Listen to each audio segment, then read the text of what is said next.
শুভ সকাল মোর সখা সখীর ঘর, আজি মুই কেমন করিয়া সবুজ সার বানায় দেখে ধরছুম। এই যে গছগুলা দেখি ধরছেন, হয়তো অনেকে চিনির পাইছেন, অনেকে চিনিবার পান নাই।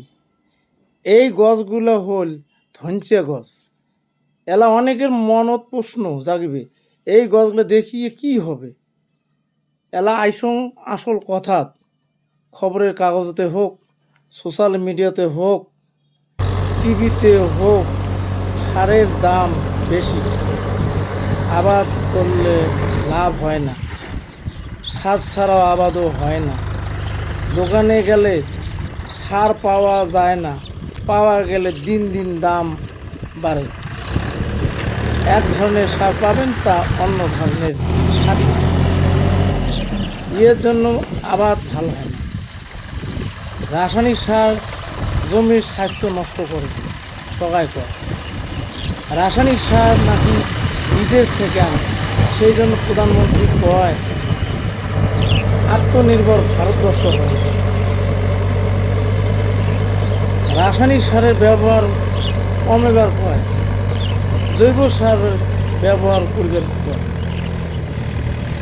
জৈব সারে সব ধরনের উপাদান নাকি থাকে, জমির স্বাস্থ্য ভালো হয়। সেই জন্য আজি মুই ধনচে গছ দেখালো। ধনচে গছগুলো কেমন কমলা অবস্থা, গছের গোড়ো 4-5 আঙুল জল থাকিলে এমন করিয়া ট্রাক্টর দিয়ে মাটির সাথে মিশিয়ে দেওয়া যায়। 10 থেকে 20 দিনের মধ্যে গাছগুলো পচিয়ে সবুজ সার হবে। তারপরে ধান লাগা যাবে।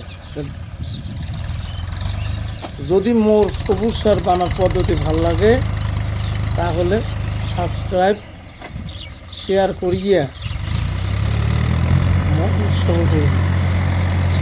তাহলে মুই নতুন করিয়া আরও নয়া নয়া ভিডিও তোমালা সামনে ধরবে। যদি মোর পদ্ধতিটা ভালো হয় কমেন্টে জানাবেন, খারাপ হলেও কমেন্টে জানাবেন।